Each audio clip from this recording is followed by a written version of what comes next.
Mm-hmm.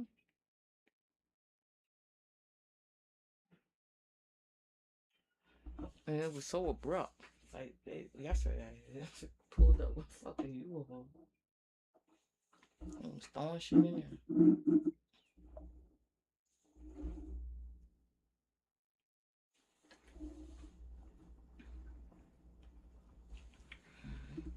I don't know what that was about.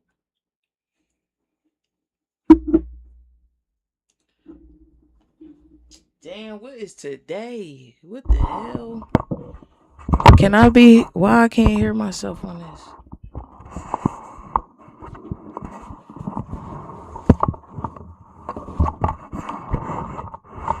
I cannot hear myself on here. Why I can't hear myself on here?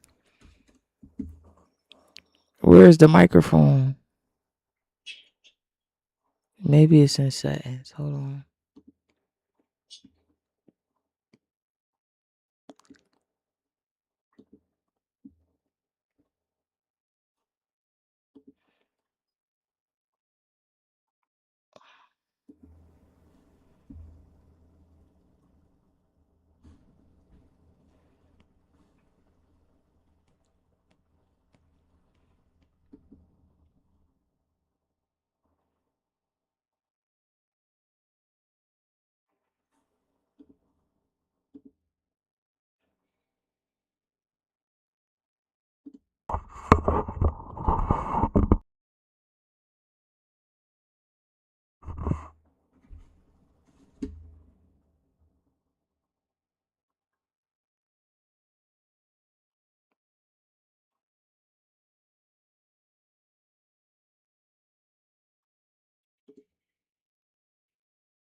Hey, hey, hey, hey, hey. Hoo, hoo, hoo.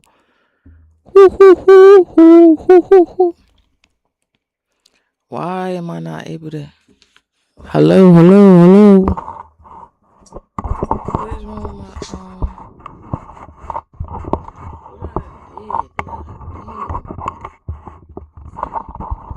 hello. Why I can't hear my microphone, babe?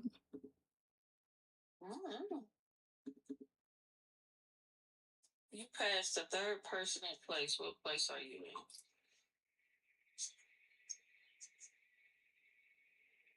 Third. You in third place, stupid. Not you, babe. The people. How many corners does a cube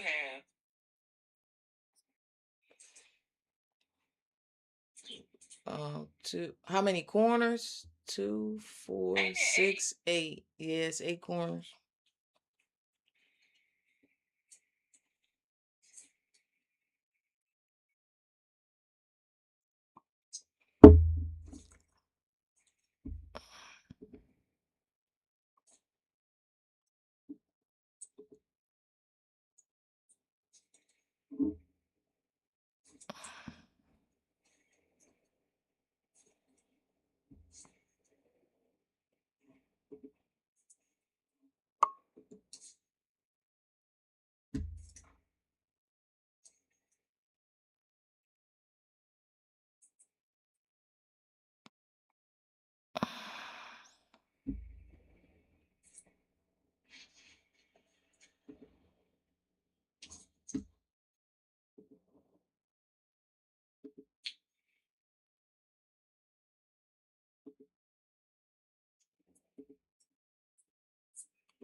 Testing, testing, testing. What the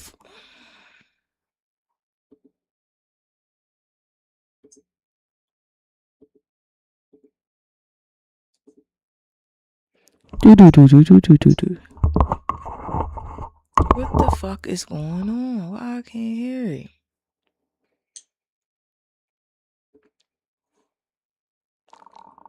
Hello, hello. Hello. Hello.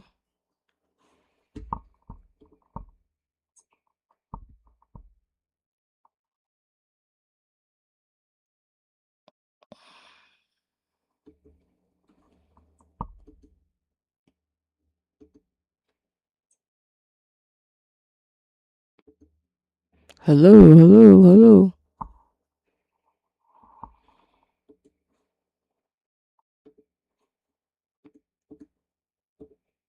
Hello, hello, hello. Hello.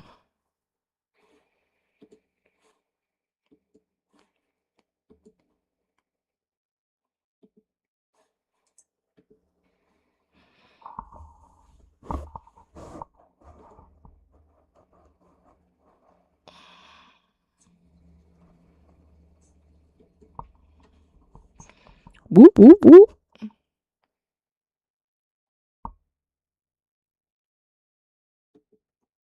Hello. Hello. Hello. Why can't... What the... I'm so confused right now, bro.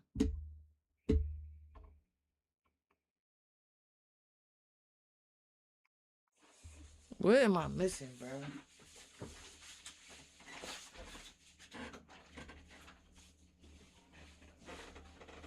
Keith, why I can't hear my microphone? What do I need to do? Because it's on. It's in the like setting. It's there. It's popping up. And the volume is up. And it's popping up on OBS, but I can't hear shit.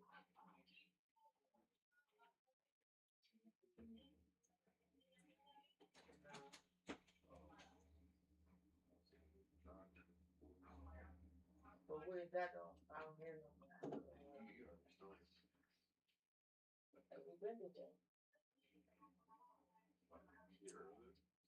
Restarted. No, not reset. Like restart. Not reset. Yeah, it did that automatically. Oh, we got reset. Yeah.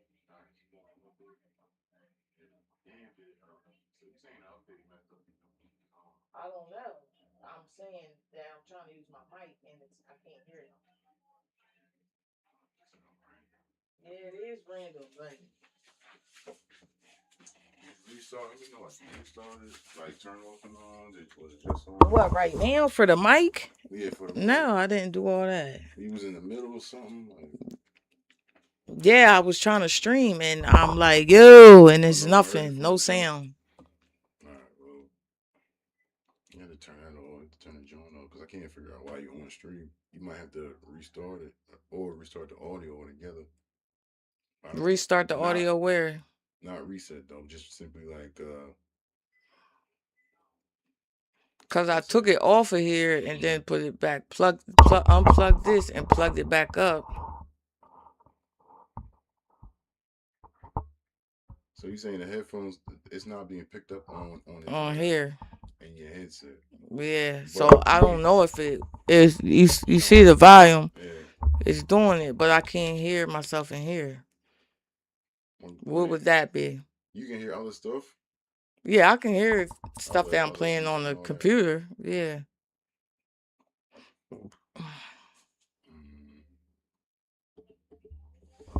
Hello. Hello, hello. I know from like off the top of my head, I usually take one wire, if you can, the wire from here and put it into the headset. That's a direct connection. I never used the Bluetooth so that I can hear myself. I forget. Oh yeah, because you couldn't figure it out. So never mind. I have figured it out. I gotta figure it out. Damn, I forget what I did.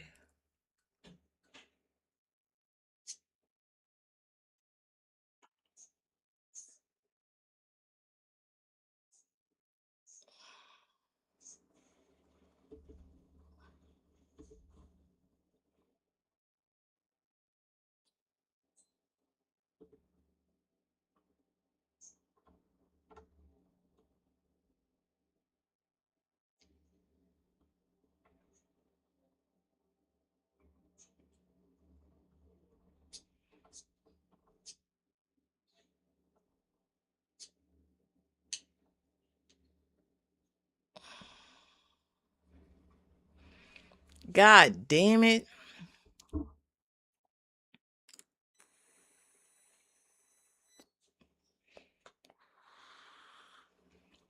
I don't even remember what the fuck I did. How did I get this shit?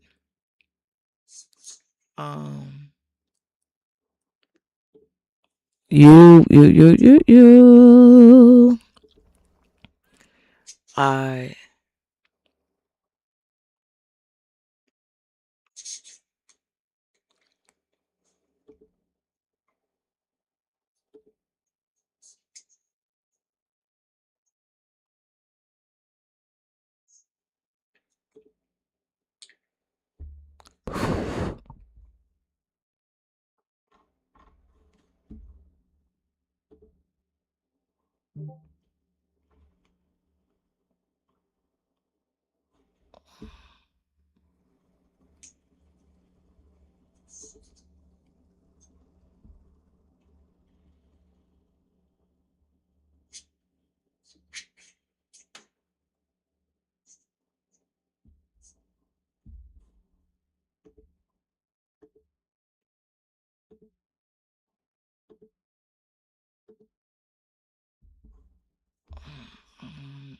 Yard. That's some coward shit. Or do you want to be a grown man or you want to be a coward shit? So you right here, because I respect you, respect me. You're a grown man, so you can answer. This is my show, so I ask the questions. That's right. Not coward. That's grown man. No, but if you do want, like, that's monkey see, monkey do. Now you're doing what I do, and you a leader, not a follower.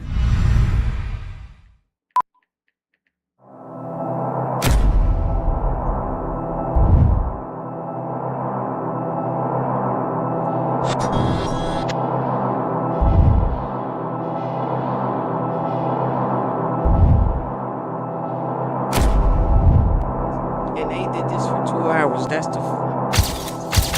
They went back and forth for 2 hours.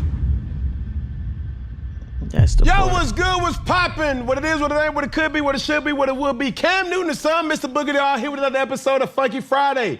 Ladies and gentlemen, I promise, I really do promise to give good content for the masses, but most of all, ladies and gentlemen, I just promise to always keep it funky. Now, my next guest always likes to have some type of humor. He's a comedian. He's a host, prankster, father, and the host of Open Thoughts. I present the some and introduce the others. Funny Marco. How you doing? We here now.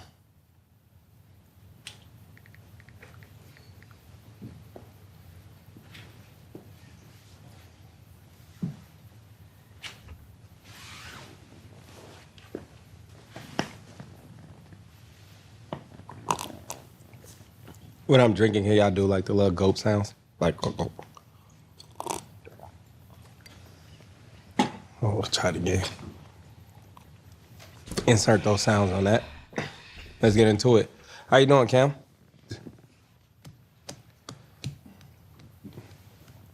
How you doing? Shh. Moment of silence.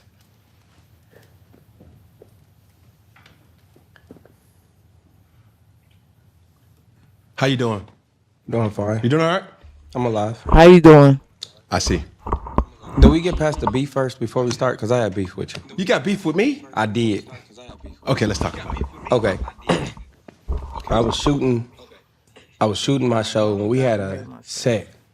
I had a beautiful set, and I went through a lot to get that set, and I was happy. We were like, oh, we got Concept. Cam Newton coming through today. Like Cam throwing Newton up a came set in or repping the just set. like this. Came in there with a cigar. set It was he like, hey, talking about? no smoking. And you said, all right, put it out. And then went back into it like, it was like, no smoking. He's like, it's cool. Whatever the fine is, I pay for it. It's like, no smoking, Cam. All right. Shit like this. You see this shit? Shit like that. It's going around. So then we get through with the set or whatever. The manager came in and she said, it smell like smoke in here. So yeah, I was like, yeah, you know, we'll get it out. So like, that's fine. Let's clean it out. We clean it out. We clean it out. We get, I think, a letter or something. She was like, y'all can't come back here no more. Yeah, somebody smoking on set. And I said, this motherfucker. And I was like, I told him not to smoke. But one thing you said is, I'll pay the fee. So I'll take care of whatever it is. And I could not film there no more. And I was like, man, I got something to say to him. Okay. Because we're having a moment. Mm-hmm. No funny business. Mm-hmm. I never heard you couldn't smoke. That's facts. Because I respect people's Not that spaces. you didn't disrespect it. Okay. I don't feel like you disrespected it, but that's just like something that you do. I was given the ultimatum. It was like, yo, you gonna smoke? And I'm like, yeah, I smoke pretty much everywhere I go. It's just calming to me. It's like a Yeah, that's what I'm saying. therapeutic. And if you would have asked me, or a member of your team would have asked me, I would have said, I'm always asked, hey, even when I'm filming Funky Friday, if a guest decides to say, hey, Cam, they don't want you to smoke, I don't smoke. So that's where the misunderstanding probably was. And I apologize if that was the case, because I believe in respect. I That did man not know just you sat there and couldn't said- smoke. It was asked to me, are you going Hold to on, smoke? hold on. And I just smoked. Okay. That man, Marco, just sat here and said he asked you not to smoke twice. And you take and say, hold up. Nobody ever said it to me. Like, who do Cam think he is, bro? Who do he think he is, bro? Who do he think he is? Marco literally just sat here. They kind of damn near said it in the same breath. Marco literally just sat here and said, yeah, I came up to you and asked you, could you not smoke? And you said, okay. And then you kept smoking. And then he said, stop. Hold up. Nobody ever asked me to stop smoking. Like, what, bro? Like, what? And Marco just looking at him like, nigga, all right. That's how Marco's looking at him right now. Like, all right. All right, you trying to save face because this is shit. All right, cool. Harvey, you call bullshit? Say bullshit if it is. Bullshit. Okay. Who's Harvey? Harvey is my brother that was over the production. Harvey can speak loud. Speak loud, Harvey. What you hear? Shit, what? We Speak loud so they can the mic can get you. Please. Nah, we sent it Loud. That's the loudest I got. What happened? We sent notes over to the team and letting them know, like, all right, it was just no smoking in the building. It was with the regular call sheet. Yeah. But it was a little minor beef. That was me. I got over it. But I thought I'd talk about it. No, 'Cause please. I don't feel like you did it on purpose because that's just like your thing. Yeah. You know what I'm saying? That's like your BBL, like BBL. Like you gotta have it. You know what I'm saying? So I get it. That's your art. That's No your funny thing. business. Harvey, Yeah. I apologize. All right? Water under the bridge. Marco, Oh, no, the fuck it's not. I apologize. Yeah. But I'm telling you, Harvey didn't come to me. He may have he may have assumed that I'm very respectful. I know you are. And it's not to say he's wrong and I'm right, or I'm right and he's wrong. It's one of those things that I respect people's spaces. So much so that I've been a fan of you and what you've been able to do in this space of content. You know what I'm saying? And you have a very uncanny ability to